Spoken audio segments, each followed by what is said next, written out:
പിന്നെ നാളെ നമ്മുടെ കല്യാണം ആണല്ലോ. എന്നെ നന്നായിട്ട് നോക്കില്ലേ? പിന്നെ ബാഗ് നിറച്ചും പൈസ ഇട്ട് കഴിഞ്ഞാൽ ഞാൻ നോക്കാണ്ടിരിക്കും. ചാവല്ലേ? നാളെ കല്യാണം എന്ന് പറഞ്ഞാൽ അടിയന്തരല്ല. നല്ലതായിട്ട് നോക്കുന്നു എനിക്ക് അറിഞ്ഞൂടെ. എടാ മക്കളെ,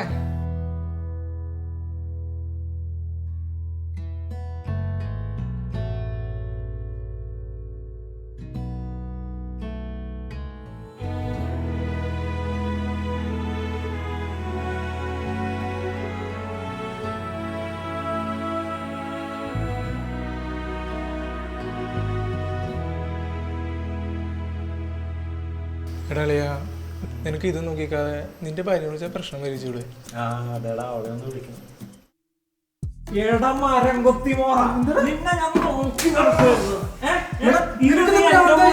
രാഹുലിന് കൂട്ടി കൊടുത്തേനെ.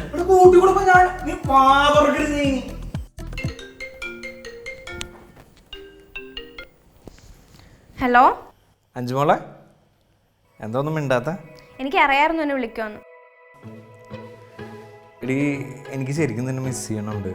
ഓ, നിങ്ങൾക്ക് എന്നെ മിസ്സൊക്കെ ചെയ്യുമോ? ഞാൻ അവിടെ ഉണ്ടായിരുന്നപ്പോൾ എൻ്റെ അടുത്തൊന്ന് മര്യാദയ്ക്ക് സംസാരിച്ചിട്ടെങ്കിലും ഉണ്ടോ? ഞാനൊന്ന് നോക്കിയാണോന്നെങ്കിലും ചോദിച്ചിട്ടുണ്ടോ? എന്നിട്ടിപ്പം എടീ, ശരിക്കും ഞാൻ കുറേ പ്രശ്നത്തിനിടയ്ക്കായിരുന്നു. അതിപ്പോൾ ഫിനാൻഷ്യലി ആണെങ്കിലും വർക്കുമായിട്ട് ബന്ധപ്പെട്ടിട്ടാണെങ്കിലും. പെട്ടെന്നൊരു ഫാമിലി ലൈഫ് സ്റ്റാർട്ട് ചെയ്തിട്ട് എനിക്കൊക്കെ കൂടെ മാനേജ് ചെയ്യാൻ പറ്റുന്നുണ്ടായില്ല. ഞാൻ പലതവണ നിൻ്റെ അടുത്ത് പറയണമെന്ന് വിചാരിച്ചതാണ്, പക്ഷെ എന്നെ കൊണ്ട് പറ്റിയില്ലടി. നീ ക്ഷമിക്കുക. നിനക്ക് ഓർമ്മയുണ്ടോ, പണ്ട് നീ നിൻ്റെ ലൈഫിലുണ്ടായിരുന്ന ഓരോ ചെറിയ കാര്യങ്ങൾ വരെ എൻ്റെ അടുത്ത് ഷെയർ ചെയ്യുമായിരുന്നു. ഇപ്പോൾ കല്യാണമൊക്കെ കഴിഞ്ഞതിന് ശേഷം ഞാൻ നിനക്കൊരു സംശയക്കാരിയായി. നിനക്ക് എന്നാ പഴയ കൂട്ടുകാരിനെ പോലെ കണ്ടൂടെ? എടി, നീ എന്നോട് ക്ഷമിക്കുക. എനിക്കെന്തായാലും നിന്നെ കാണണം.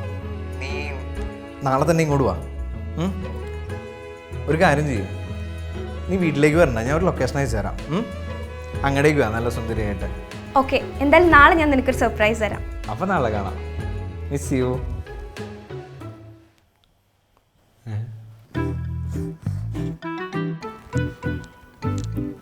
ഇതാണ് നാളെ നമ്മുടെ ഓപ്പറേഷൻ. ഓപ്പറേഷനാ? കല്യാണം കഴിക്കണം. നമ്മൾ നാളെ അമ്പലത്തിൻ്റെ നടയിൽ വെച്ചിട്ട് കിട്ടുന്നു. ഇതാണ് നിങ്ങൾ രണ്ടുപേരും. എന്നിട്ട് അത് കഴിഞ്ഞിട്ട് ഈ അമ്പലത്തിൻ്റെ വടക്ക് വശത്തുള്ള മതിൽ നിങ്ങൾ ചാടണം. പക്ഷേ വടക്ക് വശത്തുള്ള മതിൽ ചാടരുത്, അമ്പലക്കുളം മുങ്ങിച്ചാവും. അത് കഴിഞ്ഞിട്ട് ഇടത്ത് വശത്തുള്ള മതിൽ ചാടിയിട്ട് നേരെ വാഴത്തോപ്പുണ്ട്. ആ വാഴത്തോപ്പിൻ്റെ അപ്പുറത്തേക്ക് ഒരു ഓട്ട് കിട്ടും. ആ ഓട്ട് ഇങ്ങനെ വാഴത്തോപ്പിൻ്റെ അവിടെ നിന്ന് പോയി അവിടം വരെ പോകുള്ളൂ. ശരിയാണ്. അവിടെ നിന്ന് റെയിൽവേ സ്റ്റേഷൻ 100 മീറ്റർ ഉള്ളൂ. നടന്നു പോയി കഴിഞ്ഞാൽ റെയിൽവേ സ്റ്റേഷൻ. പിന്നെ അവിടെ നിങ്ങൾക്ക് ഹരിയാന, ഗുജറാത്ത്, ഉത്തർപ്രദേശ് അവിടെ ഉണ്ട്.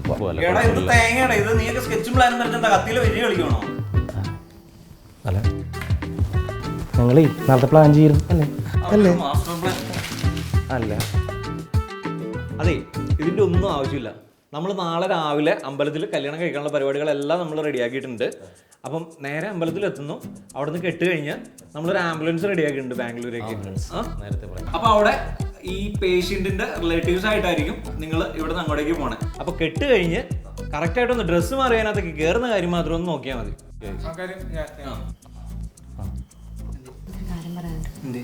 എന്താണ് വല്ല കൺഫ്യൂഷനും ഉണ്ടോ? ചേട്ടാ, എൻ്റെ അമ്മേനെ എനിക്ക് ഭയങ്കര ഇഷ്ടമാണ്.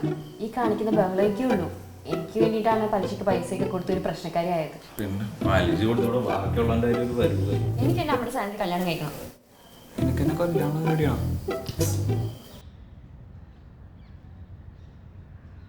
ഹലോ, നിങ്ങളിത് എവിടെയാ?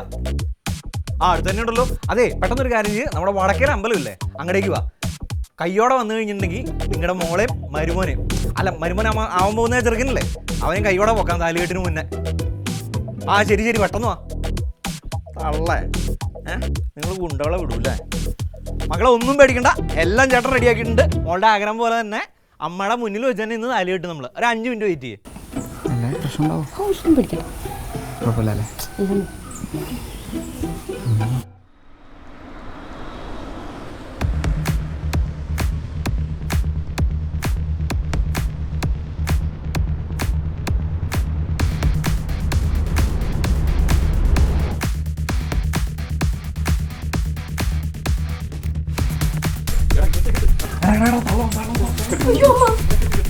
ചേച്ചി ഓടി പോയോ? ചേച്ചി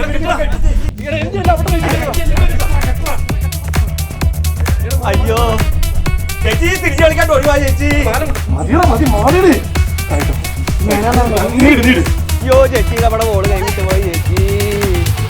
നീ ഇതെന്തായി കാണിക്കുന്നേ? ഇതൊക്കെ തന്നെ ഇഷ്ടത്തിന് ചെയ്യാം. ആർപ്പാടായിട്ട് ആൾക്കാരെ വിളിച്ച് ചെയ്യാനിരുന്നല്ലേ ഞാൻ ഇതൊക്കെ. നിനക്കെങ്കിലും ഒന്ന് പിടിച്ചു മാറ്റായിരുന്നില്ലേ? ചേച്ചി ഞാൻ ഒറ്റക്കല്ലേ ഉണ്ടായിരുന്നുള്ളൂ, അല്ല തന്നെ ഇവന്മാരെ കണ്ണൂർ പഠിപ്പിച്ചോണ്ടിരിക്കുക. അമ്മ ഇതിപ്പോ നാട്ടുകാരും അറിഞ്ഞിട്ടില്ലല്ലോ, നമുക്ക് ആർഭാടായിട്ട് പിന്നെ നടത്താം. അമ്മനെ പോലെ എനിക്ക് ഇവനെ ഇഷ്ടമാണ്. എൻ്റെ പൊന്നേച്ചി ഇതങ്ങനെ നടത്തി കൊടുക്കേച്ചി, മോളെ നന്നായിട്ട് നോക്കും. ഇനിയിപ്പോ എന്ത് നടത്താനാ? ശരിയാവില്ല.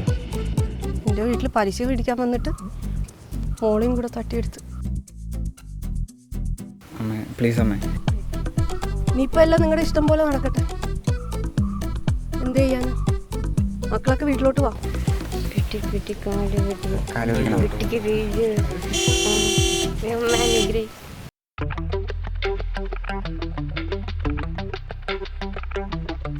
ആഹാ കറക്റ്റ് ടൈമിംഗ് ആണല്ലോ. ചേട്ടൻ ഇങ്ങോട്ടേക്ക് വരാൻ പറഞ്ഞേ. ആ ഇതെന്താ നിന്റെ കയ്യിൽ പോതി? ഇതാ ഞാൻ പറഞ്ഞ സർപ്രൈസ്. ചേട്ടൻ ഏതോ പൂതനയ്ക്ക് പൈസ കൊടുക്കാണ്ടെന്ന് പറഞ്ഞില്ലേ?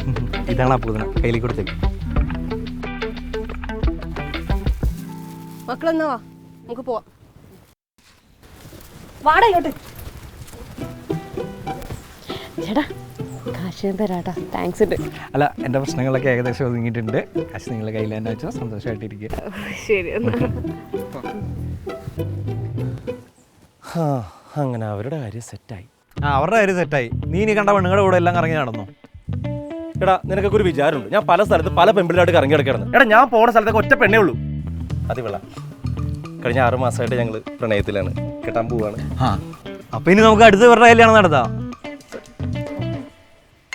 ഇതിനിപ്പോൾ ആരാണോ? ഹലോ ചേട്ടാ. ചേട്ടാ ക്ഷമിക്കേട്ടാ, ഇന്നലെ ഞാൻ വലിയൊരു തലവേദന തീർത്തോണ്ടിരിക്കുകയായിരുന്നു, അതാ എത്താൻ പറ്റാത്ത കേട്ടോ. എടാ തന്നെ ഞാൻ ദേഷ്യപ്പെടാൻ വിളിച്ചതല്ലടോ. എടാ എന്തായാലും നിന്റെ സമയം കൊള്ളാം. അങ്ങേരാണെങ്കിൽ മുടിച്ച സ്ട്രിക്റ്റ് ആണ്. പിന്നെ ഇന്നലെ എന്തോ ഫ്ലൈറ്റ് മിസ്സായിന്നോ, എങ്കിലും ഒരു കാര്യം സമയത്ത് പോകാൻ നോക്ക്. ഓക്കെ ഞാൻ എന്തായാലും സമയത്ത് എത്തിക്കോളാം. ഓക്കെ ഓക്കെ ചേട്ടാ, താങ്ക് യു. നമുക്കേ ഒരു റൈഡ് പോയല്ലോ. എന്നാ ബാക്കി ഹലോ ഗോവിന്ദേട്ടനല്ലേ? ചേട്ടാ ഞാൻ അനുവാ. ചേട്ടാ കാർത്തിക്കും രാഹുലേട്ടനും കൂടെ 1 CR അമ്മയുടെ നിന്ന് വാങ്ങിച്ചിട്ട് എന്തോ ഒരു ബിസിനസ് ഡീൽ എന്ന് പറഞ്ഞിട്ട് ചെന്നൈയിലോട്ട് പോയി. എനിക്കാണെങ്കിൽ ഒരു ഐഡിയയും ഇല്ല. അമ്മയാണെങ്കിൽ ഇവിടെ പോലീസ് കംപ്ലൈൻ്റ് ഒക്കെ കൊടുക്കുന്നു പറഞ്ഞിരിക്കണേ. ഭയങ്കര പേടിയാവുന്നുണ്ട്. ചേട്ടാ എന്തെങ്കിലും ഒരു ഹെൽപ്പ് ചെയ്യുമോ?